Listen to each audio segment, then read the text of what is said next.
I lost my dad to cancer in 2013, and he was my greatest champion, biggest fan, like gregarious laugh, loudest in the room, just confident guy. And there was a lot of silence after I lost my dad in my life. My dad comes from a middle-class background. So does my mom, Ambala, conservative background. But he always asked for my opinion, and not in a flippant way, ki acha, let's see what a 4-year-old has to say, but in a serious way. And that always made me feel like I'm important. I think I was very lucky to have an upbringing where my parents gave me a sense of self, where I was given the ability to make my own choices. I think a lot of girls, especially in our country and many others, their ability to make choices is taken away from them. So I think it's very important for us to raise bold girls, for us to raise girls that push the envelope, for us to invest in the girls in our communities, in our countries, because once a girl stands on her own feet, she not just takes her family forward, she takes her community forward, which in part takes the country forward. I thought that my new life and this industry and my career was the most important thing. But family is, and the people around you are. And having a support system that makes you want to step forward every single day in this difficult ride called life, and that just makes it easier. I'm not someone who walks around with the ego. I believe in hard work, and I think only your work can speak for itself. So I used to walk in, I took meetings, I did auditions, and I got smaller roles, and I made them bigger and bigger and bigger, and slowly it took time to be able to get to this place. I wish I hadn't beaten myself up as much as I did. When you're young, you feel like one failure is the end of your life, or one breakup, or one friendship, or one fight. You feel like you can never come back from that. And I am a very intense person in general. I'm very sentimental. I'm emotional. So everything affects me. Energies affect me. If I've hurt someone, it affects me. If by deliberately or by mistake. So I think I used to really beat myself up when something went wrong or when I didn't get an opportunity. It's my fault. I must have done something wrong. And I would like to tell my younger 19, 20-year-old self that, life is all hills and valleys. It's never going to be a smooth road. You will have up, you will have down, but when it's down, you will go up.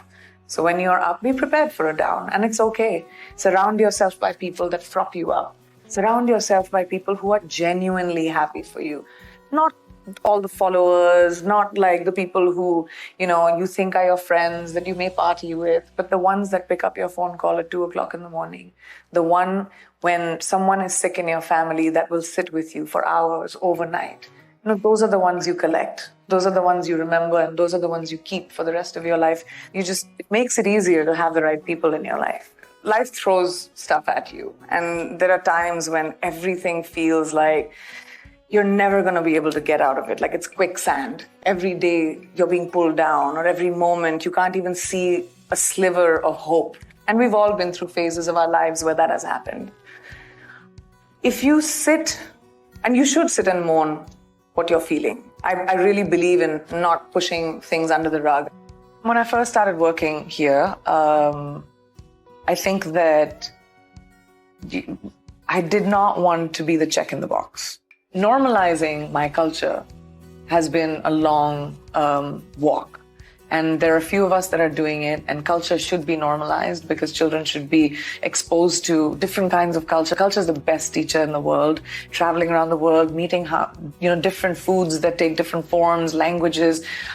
So I think that became my quest for a very long time. And I'm doing a lot of work where I want to bring stories that are about my culture, my people, and should be out there. I know that actors, we are the faces on posters, so people give us a lot of credit, but we're standing on the shoulders of almost like 1,000 people that made this show. When we talk about diversity in America, I think we spend a lot of time focusing on what people, different kinds of people who look different, but we don't really focus a lot on how we sound. Diversity is different languages across borders. It's not just skin tones. It's not just features. Not just it is cultures. Yeah, it's not English. It's Hindi. It's Urdu. It's so many different languages around the world. And this is true global diversity that's never really been done before. I do believe that people are meant to be with each other for whatever that duration in your life is supposed to be. And I think that people collide because you're supposed to create on this small, short life that you have memories that you will take forward, family. And I think that Nick and I had, through our lives, like these weird, enchanted little moments. But it's lovely now to have found your person. When you're alone and you're dealing with what you're scared of, you can't fight it because it's in your head. And you can't fight what's in your head. But when you talk about it to someone you trust, whether it's your family member, whether it's a loved one, whether it's a therapist, whatever, somehow the power goes away from it. So what I do is I diffuse it.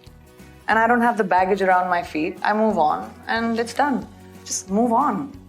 Life is so much easier. You're so heavy, you're never going to be able to rise above the water. You have to let it go to keep your head above water. And I like breathing. Fresh, clean air.